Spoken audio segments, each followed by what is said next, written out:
Okay, so this past weekend I was able to try the Sparking Zero demo, which I'm sure you guys have seen tons of gameplay on over on the channel. Of course, for a lot of raw gameplay I was trying to get on here, just trying a bunch of different characters. Now, later on I will be doing a video talking about my experiences with Sparking Zero, going a little in depth into like, how different it feels kind of in BT3, some things I've noticed that, maybe should be changed to the final product of the game, right? The game's still about 3 months out, so we have plenty of time, to see different changes and stuff like that. But yeah, in this specific video, we're going to be showing off a couple of different characters. You see here, I started off with Yamcha, and at this point in the Sparking Zero days, I think this is the 6th, so this was the third day of Sparking Zero recordings I was able to do still. Started Chelsea Yamcha here. You see, I'm trying to like get some combos in, trying to figure out what exactly still connects and doesn't. I'm letting y'all know I was never like a Budokai Tenkaichi 3 Pro or anything like that, but I did, try out a bunch of things, see what kind of combos we're connecting here. We're trying to remember the exact strings because a lot of these characters may have different strings right there. Now I saw right there, I actually like that. There is a little sidestep Yamcha did. I'm trying to figure out exactly how to do that more, but it seems like there's like an evasive sidestep there that you could do that where you just like could even jump behind the opponent, which is really cool. You see, I finished off with the Wolf Fang Fist with the Yamcha here, and I don't know, Yamcha here had some of the pretty cool combos. I like how Yamcha is looking stylistically. Now, a lot of people did want to see Dr. Gero. Dr. Gero is actually also pretty good in my experience, especially his grab. I'm sure a lot of you have seen his grab, which I do get in here. His grab is able to absorb ki and I believe health from the enemy, and you gain that stuff back, which is really good for that specifically. Now here, I was actually trying to look up specifically, I think it was the grab, if I'm not mistaken, just because at that moment I didn't remember how the grab worked, but then I did find it literally in a second. But yeah, you can see some of the like controls here if you don't remember, but there's the throw. I think I do have a recording looking through everything just to make sure, but yeah, you see right there the HP, like you gain a decent amount of HP for just like no uses at all, which is really crazy. Of course, you just have to land and grab, but honestly, if you're able to land a heavy attack on your opponent, which is like not uncommon, you will be able to get basically free grab if you wanted, which is free HP, and that, I think that's pretty dang good. And right here, I think we see I was able to guard. I think that's the revenge counter pretty much, right? Now you can do super perception and counter that out, but revenge counter, you see, I believe that was the revenge counter right there, if I'm not mistaken. If not, it was like some sort of like guard mechanic. Again, the exact names I don't remember off the top of my head. I literally just got back home like a few hours ago, and I'm actually just trying to get this up for today. Now, I think it's also a good thing because, androids can't charge ki. Now, androids do have like an easier time of building ki up, but still, Jiro having a way to be able to get that like ki meter besides like just attacking, I think is really, really nice. Now, you see right there, I was able to connect with the Ki Blast and Ki Bergamo stunned through that. And we see I did try to hit, I don't know if he used this as power-up move. Yeah, right here. I did try to hit him with this. It missed, but take a look at this. Jiro, he's like he has iframes after that.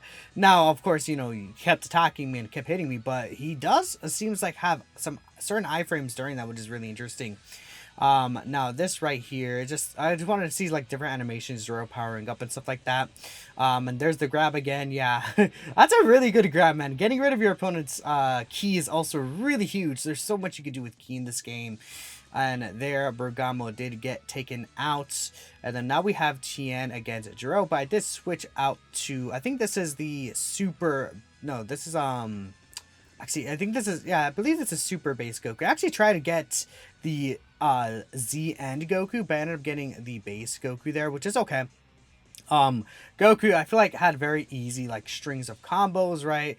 And I was trying to figure out right there exactly when I could do the heavy, but that move is basically still back from Budokai Tenkaichi 3 right there, where you like teleport in front of your opponent and then like basically kick them down to the ground is very nice. It allows you to make a lot of good space potentially as well.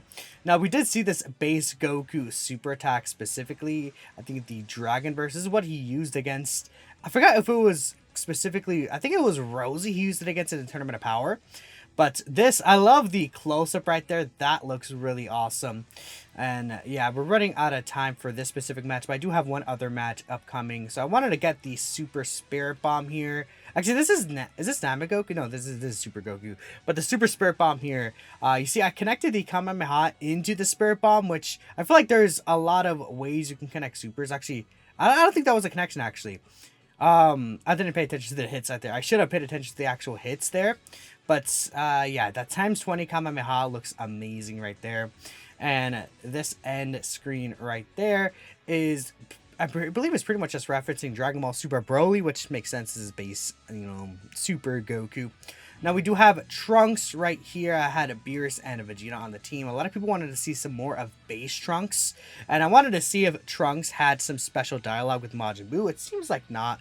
There's some interesting characters that have special dialogue, like Dragon Ball Super Trunks actually has dialogue with Hercule. I think DBZ Skills has that on their channel, but yeah, that is pretty cool. So I wanted to see if Trunks maybe had some sort of like language with Majin Buu, considering even in the anime version of the Dragon Ball Super Future Trunks arc, he did mention he did fight Majin Buu, right? So this is a super we have seen before, but wanted to see like how far maybe it could land. And Buu was like a pretty decent amount of length away, but you see it did still land right there, which is pretty cool. I'm not sure how exactly it looks like from the enemies, like if the enemy does it, how does it look from your perspective, right? I was really interested in potentially seeing that. So we have the Shining Slash, which we also did see it, but I believe that was more so in a trailer. So this is like the first time I've actually seen it here in the game, at least personally. And I love the blue like explosion effects like that, the rocks going around. I think the stage destruction is pretty cool. I know a lot of people didn't really have like a fun time with the stage destruction, but oh yeah, I did hit with like I've seen a lot of comments of people saying, oh, the stage destruction could be better, but I disagree. We saw the paralyzed beam right there with Majin Buu specifically, and he hit me again with it right there. So yeah, that was really interesting. And you see again, Buu was sidestepping there, which allowed him to like really get the hit on me. And yeah, even after like vanishing and hitting the enemy right there, I was able to get Buu knocked down to then get ready for the Masenko basically. Now here we have a blue Vegeta, and the reason why I brought blue Vegeta here is because people wanted to see how blue evolution Vegeta looks and the differences. So I did do the I think that's the God Final Flash right there, and then eventually of course I will be going blue evolution. Now the Super Vegeta AI was like being really annoying. He kept using the explosive wave, which you can use in combos. Explosive waves is like a super good move I feel like in here, right? I don't think it uses too much stock. I believe it's just one stock, right? And you're able to just blast the enemy away, create space, even if you're getting combo, which is I think it might be very useful in this game, especially in the online environment. Right there, Vegeta, kept vanishing through. He hit me with the low heavy, and he just started comboing me. I was like, okay, Vegeta, calm down, buddy, Super Vegeta. And every time I tried to hit him, he started doing the the explosive way, which I find really annoying. So if you do play this game, I think I might go to Evo and try this game out. He switched out to God Vegeta actually, which is really funny. But yeah, you want to be careful with those characters if you're trying to like get gameplay and trying to like land some things. Some of these like enemy characters could hit you with that. Now you see how I did transfer to Blue Evolution Vegeta. We can see the sparkles here, and you see the difference with the God Final Flash before and after. Obviously his hair is dark blue now. He has a much more glittery shining aura. You can see his eyes look different as well. And I do try to land the final explosion, but I actually do not think, unfortunately, I'm able to get it to land, which really annoyed me. But yeah. And underwater fighting looks really cool as well, by the way. You just got to keep in mind the dangers of that. So I forgot why I switched to Beerus. I guess it's because I just didn't really have much Beerus gameplay. And I think again, like DBZ Skills and someone else did actually have the actually no, I do remember why, but DBZ Skills and I think Riku did get the final explosion. One of those two. I was with them recording during this weekend, but the reason why I wanted to see Beerus here is because a lot of people were asking me, and I figured this was the case, but a lot of people wanted to know the Hakai headshot for Beerus. Does it actually Hakai the opponent when you finish them off? I personally didn't think that was the case, and I think you'll be able to see, again, that is not the case, unfortunately, when it comes to Beerus specifically. Like, the Hakai headshot does not actually finish the enemy off, like in terms of like doing a Hakai specifically, which is not the worst thing in the world. I didn't really expect that to happen, just because of the fact that the like these games are really weird with the Hakai. Like if you guys notice, like Dokkan doesn't have the Hakai. I think Legends does not have an actual like Hakai as well, where he like just finishes Zamasu off.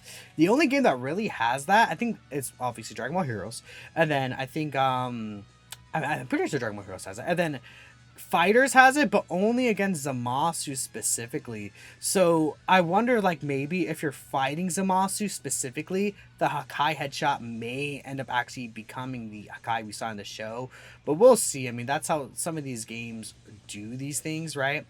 Which is really interesting, really weird. But yeah, you want to be careful underwater as well, because of course, you know, key charging especially is like a lot slower there. And Vegeta with the stupid, I just seeing it, and just I remember I was getting so annoyed because Vegeta kept doing the explosive way, and I'm like, bro, calm down, please, just chill. Actually, do I get it off here? Okay, no, because he has to switch to God Vegeta, right?